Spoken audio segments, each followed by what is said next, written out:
Shaking on Shakedown Street. Used to be the heart of town. Jump in this town ain't got no heart. Hi everyone, day 26 quarantine history. So we're doing the Division Part 2 unit. New Spain falls apart. Mexico gains their independence. In an effort to solidify Texas a little bit and make it safe for the people who are there, Mexico's going to make a decision it's deeply going to regret. They're going to recruit settlers, and most of those people show up are from America, and they're just going to act like they're in America, basically with complete disregard for anything that the Mexican government wants. And Santa Anna, Antonio Lopez de Santa Anna will become president and make himself basically king, dictator of Mexico. And they're going to attempt to force the Americans, the Texans, to follow Mexican law. And you have this fight at Gonzales where they show up and try to take the cannon from the people in the town. Mexicans lose. There's your Gulf shooter. The Mexicans lose, and now you have rebellion. And so in November, the Texans are going to form a temporary government to defeat Santa Anna and to restore the Mexican Republic. Very early on in this whole thing, the idea for the Texans was to restore the Constitution. Obviously, Santa Anna is not going to be real happy about this. Texas volunteers, Texas Army, is going to capture the towns of Goliad and San Antonio. And they're going to occupy in San Antonio an old mission there known as the Alamo. William Travis and Jim Bowie will be the guys who are in charge. William Travis isn't overly famous, but Jim Bowie, I think a lot of you would know at least Bowie, Jim Bowie, and not Jim Bowie or David Bowie, the singer. Jim Bowie was a famous knife fighter, and so all those of you who know what a Bowie knife is, it was named after Jim Bowie. He was a famous knife fighter. And so him and William Travis will take charge of this old mission. And I told you earlier, missions are basically churches with a town and walls and stuff, basically a fort around them. And so this fort's kind of a stretch. They're going to occupy this compound in San Antonio. Santa Anna, and by the way, we'll deal with Santa Anna a lot later, but he's kind of crazy. Santa Anna is determined to put the rebellion down, and so he is going to march troops, 1,800 of them, to San Antonio. When they get to the Alamo, they're going to surround the place. And William Travis and Jim Bowie are going to refuse to surrender to him. There are some famous people who are in the Alamo when this whole thing goes down. Once again is one of them. He's famous. He's actually going to survive this whole thing. But the other one who's really, really famous in American history is Davy Crockett. Davy Crockett became famous in Kentucky and Tennessee. He was a frontiersman. He becomes this famous bear hunter. They make plays and write stories about him. It's like kind of pop culture, but he becomes extraordinarily famous. He's going to serve in the United States House of Representatives. I mean, he wasn't really that educated and stuff. And one of the reasons he's in Texas is he's lost favor with Andrew Jackson, in the American government. And the reason he's lost favor with them is he was one of the few people who openly fought against Indian removal, and that kind of put him on the wrong side of the fence for a lot of people. And so he leaves the United States and heads to Texas in hopes of becoming wealthy there. And if this whole thing kind of happens, this new government's going to need politicians and a president and other things. And so he goes there for a new opportunity in life. He ultimately, though, will get caught in the Alamo with the rest of these guys, and that's just not going to work out so well.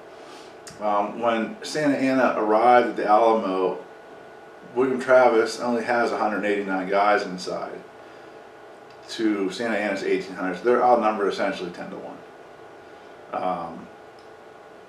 The Americans did not expect the Mexicans to show up when they did.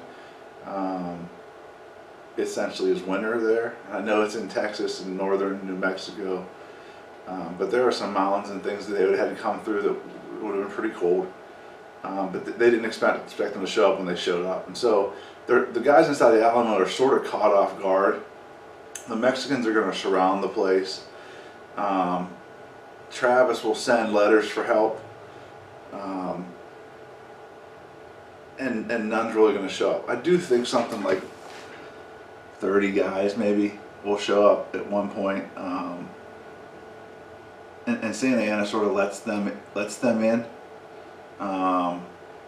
He does that on purpose, but there's a standoff for 12 days, and that standoff was deliberate by Santa Anna.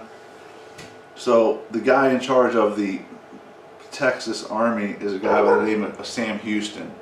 Sam Houston, Houston, Texas, named after him. Sam Houston, is in charge of the Texas Army. Santa Anna was hoping that Sam Houston would show up with the entire Texas Army.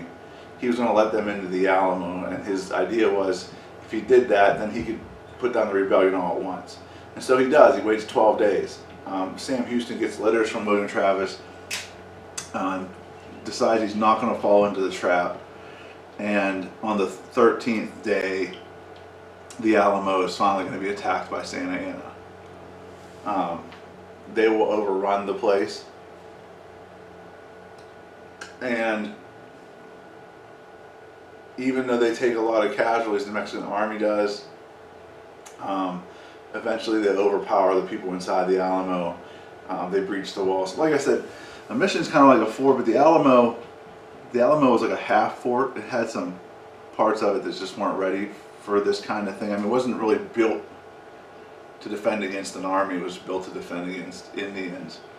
And so being outnumbered 10 to 1, it gets overrun.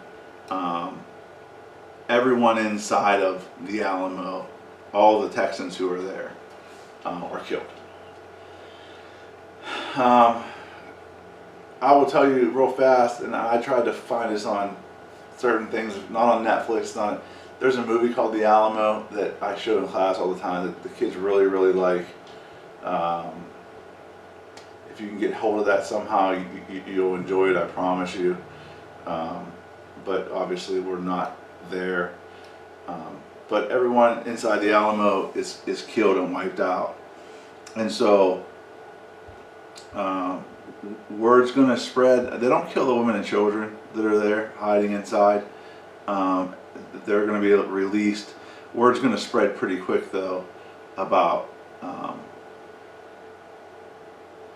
what Santa Anna has done by just murdering everybody. And it's one of those situations where if you know you're going to surrender and be killed, then you're not going to really want to surrender.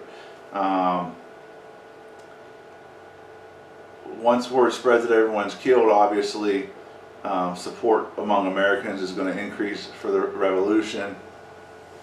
The attack on the Alamo is followed by an attack near the town of Goliad. Santa Ana is going to attack the Americans who are defending it. The Texas commander is going to surrender, and Santa Ana is going to execute all of them. And so, like I said, once word spreads that they're not taking prisoners, they're just going to kill you. I mean, you can either fight till you die, or you can just give up and be shot. Most people are going to fight till they die. And so Santa Ana starts out pretty well for him. He wins at the Alamo. He wins at Goliad, and Sam Houston is still out there with his army. Sam Houston's still out there with his army, and Santa Ana knows that if he wants to end this thing for good, he needs to defeat that army, and so he's going to start to chase it. Initially, I told you, the Texans were fighting to have the Constitution restored after the Alamo and after Goliad. It's going to be decided that this fight is now for independence. And so, 4 days before the Alamo is destroyed, the Texans declare independence from Mexico. Within 2 weeks, they're going to write a constitution. That constitution is extraordinarily similar to yours. It does allow slavery. They have a Declaration of Independence. They're going to name a president and a vice president. And Sam Houston, who I've been talking about, is put in charge of the army. Sam Houston's army is outnumbered by Santa Ana's. They're poorly trained. And so Santa Ana makes the mistake that a lot of military leaders make, including Napoleon. He's going to chase this army. And every day he chases Sam Houston's little army, and Sam Houston's little army gets further and further east. Santa Ana's lines of supplies is getting longer and longer and longer, and he's getting further and further and further away from home. And eventually that's going to come to hurt him. He gets frustrated after a while, and so he splits his army up, and so now his army is even smaller than it was before, but he splits them up in an effort to be able to make better time and move faster, and then ultimately that'll be his downfall. Sam Houston's army is going to make a stand at a place called San Jacinto near present-day Houston, Texas. Shocker there. Sam Houston's going to catch Santa Ana's army basically in camp with the river behind him. And so he's going to go after him, and once the Mexican army starts to fall apart a little bit, there's really nowhere for it to go because it can't back up because of the river behind it.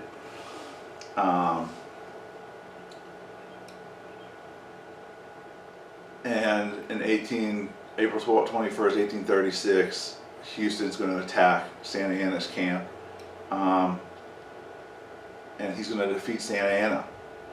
Santa Ana is going to, in the melee and all the confusion, Santa Ana is going to survive it. He's going to change out of his general uniform into regular soldier uniform and attempt to not, be figured out. It doesn't work. A lot of the Texans there want Sam Houston to hang him. And as the story goes, he says that he doesn't want Santa Ana dead. He doesn't want revenge. He wants Texas. And so Santa Ana, in exchange for his life, signs over Texas to the Texans. Ultimately, the Mexican government is going to complain and say that Santa Ana didn't have that authority. But as far as the Texans are concerned, he did. And Texas is now going to be its own country for a few years. It's going to be the Republic of Texas. And so, I don't know if you knew this, but for a while, the Republic of Texas was its own country. But that's sort of the brief rundown of how it became that, and how it got its independence from Mexico. That's enough for today. I'll finish this tomorrow, and then we'll be one step closer to getting close to another test and taking some more of the country. But we'll finish Texas here tomorrow. I'll see you. Shaking on Shakedown Street.